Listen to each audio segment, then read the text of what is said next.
Dans cette grammaire, on va parler de devoir. Je dois faire quelque chose. Une idée presque un peu d'obligation. Et on va voir deux façons de le faire. Euh, Très similaires, mais avec une petite nuance. Un peu similaire d'une certaine façon à lorsqu'on avait vu pouvoir, et notamment avec la possibilité négative où il y avait une version par manque de compétences et une version plus situation. C'est un peu ce même type de nuance. Alors, la première obligation qu'on va voir, c'est l'obligation personnelle. Comment est-ce qu'on construit? C'est avec le verbe au présent sans le yo. Encore une fois, les dernières grammaires qu'on a vues avec sa structure. On lui colle ya, espace ada. Et on conjugue le ada. Donc, eyo, esoyo ou alkeyo. Alkoyeyo pour le futur. Qu'est-ce que je veux dire par l'obligation personnelle? Ça veut dire qu'en fait, cette source de l'obligation, elle vient de moi. C'est pas quelqu'un qui me force à le faire. C'est pas quelqu'un qui me dit que je dois faire quelque chose. C'est moi qui me mets cette obligation. Par exemple, je dois rentrer à la maison. Maison, c'est je dois rentrer à la maison là. Demain, je travaille tôt. J'ai pas envie d'aller me coucher tard. Il n'y a pas vraiment quelqu'un derrière vous qui est en train de vous dire tu dois rentrer à la maison tout de suite. Non. Oui, c'est plus une obligation personnelle. Du coup, on va utiliser cette version-là. Donc, par exemple, rentrer, ici, je vais utiliser aller pour simplifier. Je dois aller à la maison. Donc, kada. Kada au présent, kayo. Sans le yo, ka. JB, kaya, ada. Ada conjugue au présent, eyo. JB, kaya, eyo. Je dois étudier plus.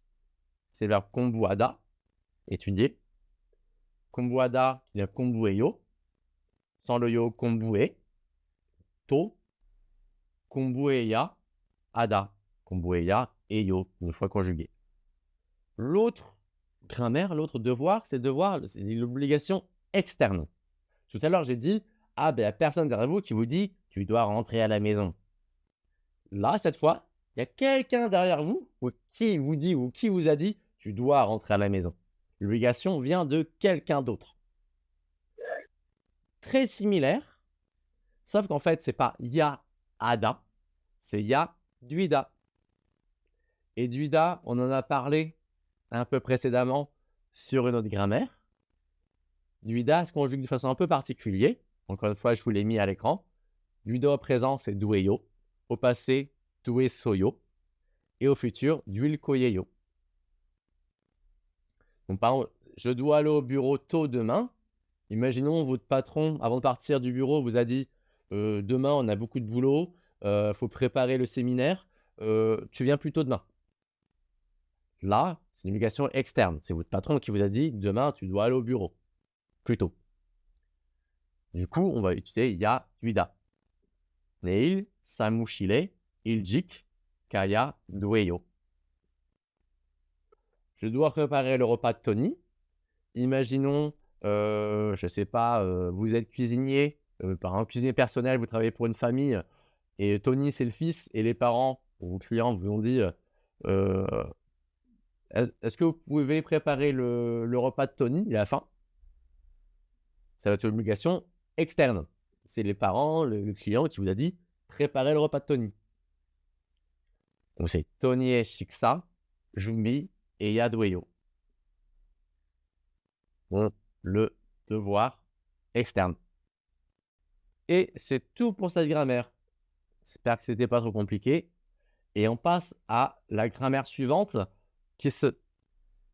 Eh ben non, parce que c'était la dernière grammaire. On a vu les 15 grammaires nécessaires pour voyager en Corée. Est-ce qu'elles vous permettront de tout dire? Non. Mais vous êtes prêts à affronter la très large majorité des situations.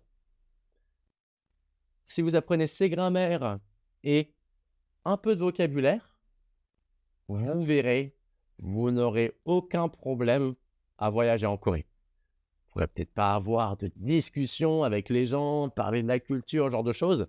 Mais par exemple, si vous êtes perdu, si vous avez besoin de demander quelque chose, si vous voulez commander, si vous voulez visiter un endroit, vous avez tout ce dont vous avez besoin. Il y aura besoin peut-être parfois d'être un petit peu malin, de dire: «Ah, en français, je la ferai comme ça, cette phrase. Mais j'ai pas cette grammaire, je sais pas comment dire ça» et du coup, peut-être que vous devrez reformuler, mais les grammaires qu'on a vues vous donneront cette flexibilité qui vous permettront de reformuler et de vous faire comprendre.